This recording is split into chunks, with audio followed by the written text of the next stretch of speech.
Oh boy, what is up, YouTube? It is me, Canon Mikho, aka Ocean Crash. How you guys doing today? Happy New Year's! Happy 2019. I was about to say 2018, but I changed it right away. Happy 2019, baby. Oh man, what a year it is going to be. As some of you might know, I got pre-engaged, promising, if you will, for all of you cultured people. It's a mashmeta. It's asking for the hand in marriage, but not really marriage. It's more of like a relationship, and I don't ask. My parents get a confirmation from their parents. Had that, which is pretty great. Then I celebrated Christmas. Had a wonderful New Year. Happy New Year. Merry Christmas. I love you all so much. 2019. What does 2019 have in store for all of us? What does it have in store for me? A lot of things. So, had a pretty big conversation with my brother yesterday. Today is January 2nd, so it is the day after the 1st. Yes, the 2nd comes after the 1st. And we discussed things and changes in our life that we kind of wanted to do together. And for the first time ever, not first time ever, but for the first time in a long time, we're trying to make a change together, as brothers in arms. We're trying to kind of work towards living healthier and better lives. I'm sure most of you know I was on a keto journey not too long ago. Kind of had to put that on pause because of all the holidays and festives going on. I kind of did not have the flexibility to eat keto. When you're having like a pre-engagement, there's no Assyrian cultured food that's keto friendly. So, and there's nothing wrong with knocking out of ketosis. You have to make sure to get back in within a reasonable amount of time. Make sure you're not slouching and not like sitting out of it. But I digress. My brother and I are getting back into keto. We're starting to work out actually together as well. We'll see how that goes. I know my brother and I have kind of different approaches to working out.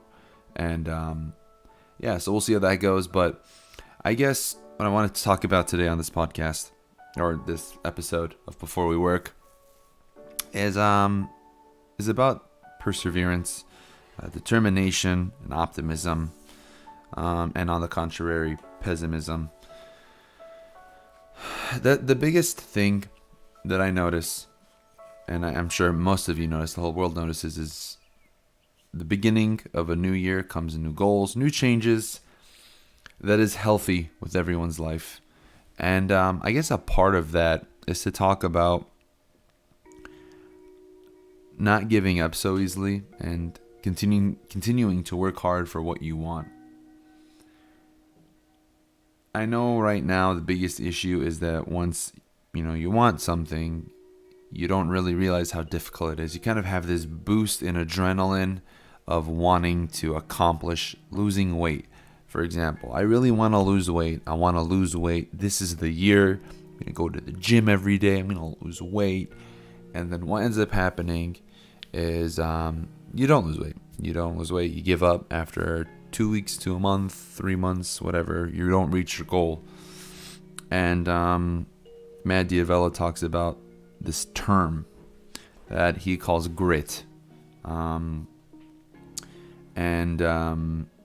It kind of is like the drive to continue doing what you're doing with a substantial goal. If I'm not mistaken, if I remember correctly, he pulled it from this TED Talk. This individual whose name I'm forgetting, this female, from a TED Talk, and he then later references a podcast with one of his friends, colleague, friend, person he interviewed on his Ground Up show, talking about how an individual has to learn to marginalize their goals to help them accomplish it easier, make it more palpable. The bigger the goal, the more intimidated you get. But the smaller the goal, but same value, the easier it is. So for example, if I were to tell you I want to lose We'll see, there's 12 months in a year. I want to lose 120 pounds by the end of the year. Okay, well, that's a big goal. Okay, I personally don't want to lose 120 pounds. I don't want to be sticks and bones. Nobody wants to be sticks and bones. But I want to lose 120 pounds by the end of the year. That's a pretty big goal. It's pretty intimidating. It's 120 pounds. It's not an easy goal. It's 12 months away, but at face value, it seems very intimidating.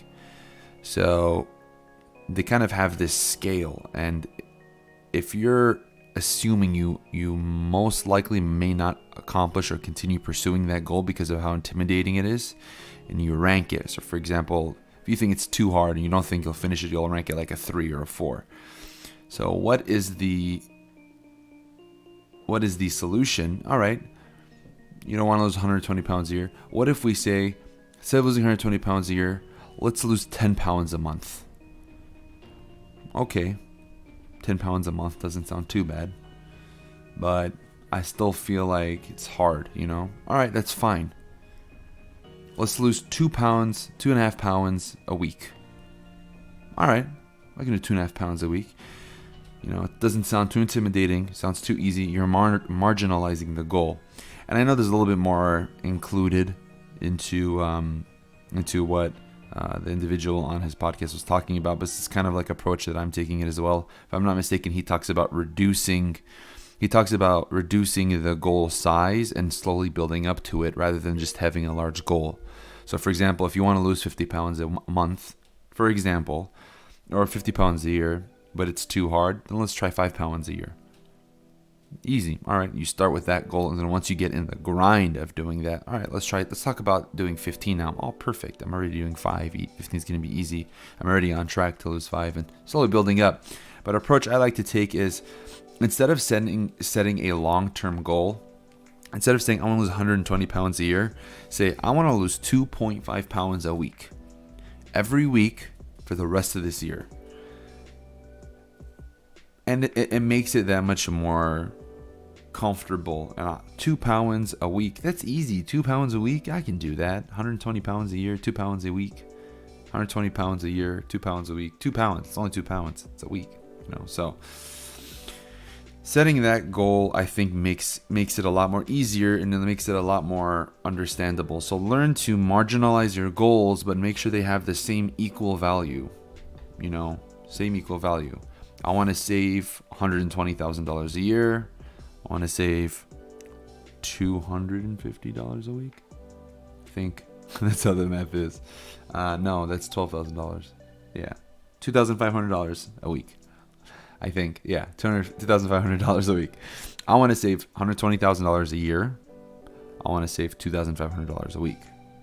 Now, I wish we were lucky enough to be able to save the average individual $120,000 a year, but you get the idea. Marginalize your goals. It makes them a lot more palpable. That's what I'm doing.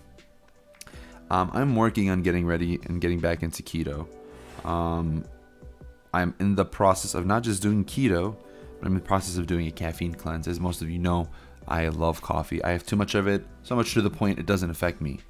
So what I'm doing is I'm having 1 cup of coffee for a week, and then I'm reducing that 1 cup of coffee every day for the first week.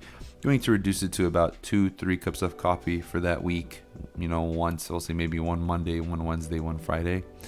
And then after that, I'm not going to have any coffee for the 3rd and 4th week, in hopes that my caffeine sensitivity goes back down to a normal level, because I can have a lot of caffeine right now and it doesn't affect me whatsoever. And it's kind of frustrating because I need to have like 8 cups of coffee for me to wake up. So, so learning to kind of make things more palpable and not to get so afraid later on.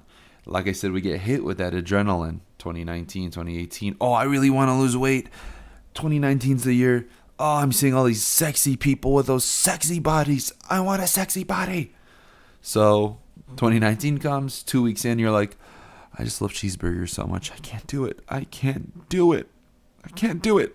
Sexy body, you're on pause. I'll take care of it another time.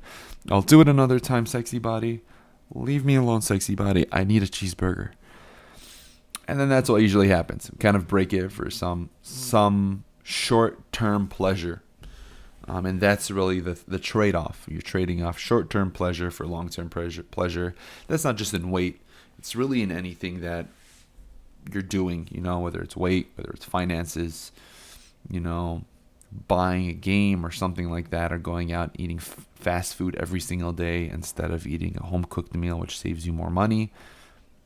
Short-term pleasure versus long-term pleasure. So that's pretty much all I got for you guys today. Give you guys a short little update, elaborated more on what happened with my New Year's and my engagement and why I've been gone for so long. I had 2 weeks off, like I mentioned in my previous video, so I'm kind of getting back in the grind of things. I've been buying a lot of coffee equipment for my coffee shop. I'm opening up my coffee shop this year. Another phenomenal, groundbreaking thing, I'm telling you guys. It's just stupendously, phenomenally amazing. And I'm just ecstatic. I can't really put it into words how phenomenally excited I am. Guys.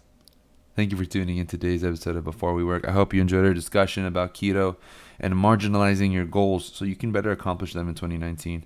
And I'll be joining you guys in this journey. So if you have any questions, any comments, anything you want to talk about in 2019, shoot it in the comment section down below. Love to join with you guys in this. You are not alone.